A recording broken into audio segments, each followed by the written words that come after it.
Trois hommes, trois épreuves, trois destins, un seul test et une vérité qui va tout révéler. Le prophète sallallahu alayhi wa sallam a raconté qu'il y avait parmi les enfants d'Israël un lépreux, un chauve et un aveugle. Allah voulut les éprouver. Il leur envoya un ange sous forme humaine. Celui-ci alla trouver le lépreux et lui dit : « Quelle est la chose qui te serait la plus agréable ?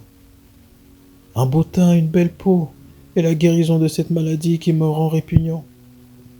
L'ange passa alors sa main sur l'homme, et les taches de lèpre disparurent, et firent place à un beau teint et une belle peau. Quel est le bien que tu préfères le plus ?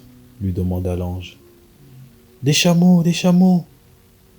On lui donna alors une chamelle sur le point de mettre bas, et l'ange lui dit : qu'Allah te la bénisse. L'ange alla ensuite trouver le chauve et lui demanda : quelle est la chose qui te serait la plus agréable ?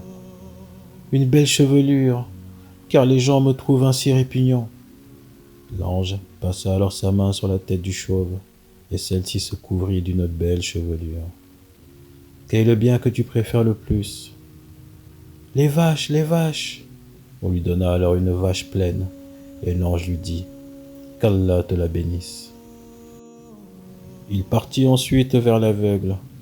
L'ange lui demanda quelle chose lui serait la plus agréable. Ce serait qu'Allah me rende la vue, afin que je puisse voir les hommes. L'ange passa alors sa main sur les yeux de l'aveugle, et Allah lui rendit la vue. Quel est le bien que tu préfères le plus ? Les moutons. On lui donna alors une brebis pleine, qui allait mettre bas. Les années passent, leurs troupeaux se multiplièrent. Ils devinrent riches, très riches. Chameaux remplissant les vallées, vaches couvrant les plaines, moutons à perte de vue. L'ange revint, mais sous l'apparence d'un pauvre homme. Il alla vers le lépreux, désormais riche. Il lui dit : je suis un pauvre voyageur, j'ai tout perdu. Donne-moi un chameau pour que je puisse continuer ma route. Le riche répondit : oh non, j'ai beaucoup d'obligations. Ce n'est pas possible, je ne peux pas. L'ange lui rappela : mais n'étais-tu pas lépreux ? Pauvre ? Allah ne t'a-t-il pas donné ? Ah non, j'ai hérité de cette richesse de mes ancêtres. Alors l'ange lui dit : si tu mens, qu'Allah te rende comme tu étais. Et il redevient lépreux. L'ange partit ensuite en direction du chauve. Mais même scénario, même refus, même mensonge, même conséquence. Il redevint chauve et pauvre.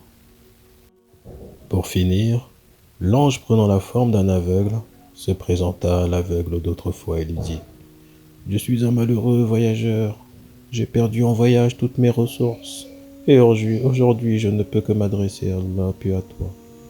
Au nom de celui qui t'a donné la vue, je te demande un mouton afin que je puisse achever mon voyage. L'homme lui répondit : j'étais aveugle, et Allah m'a rendu la vue. Prends ce que tu veux. Par Allah, je ne te refuserai rien. Alors, l'ange lui dit : garde ta richesse. Vous avez été éprouvés tous les trois. Allah est satisfait de toi et en colère contre les deux autres.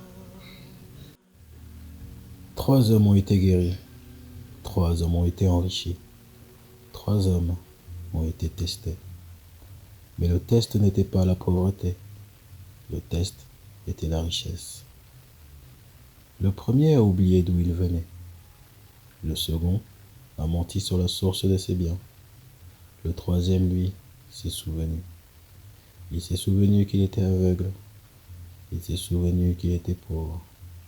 Il s'est souvenu que tout venait d'Allah. La richesse ne change pas l'homme. Elle révèle ce qu'il est vraiment. Quand tu étais dans l'épreuve, tu invoquais. Quand tu manquais d'argent, tu promettais. Quand tu étais faible, tu pleurais. Mais aujourd'hui, te souviens-tu ? Allah n'a pas besoin de ton argent. Il veut voir ton cœur. car la gratitude protège la bénédiction et l'oubli la détruit. Si Allah te rend ce que tu demandes aujourd'hui, seras-tu celui qui partage ou celui qui oublie? Alors si cette histoire t'a rappelé quelque chose, écris Alhamdulillah en commentaire. Partage ces vidéos à quelqu'un qui traverse une épreuve ou qui a oublié d'où il vient. Et abonne-toi pour découvrir d'autres histoires qui réveillent le cœur.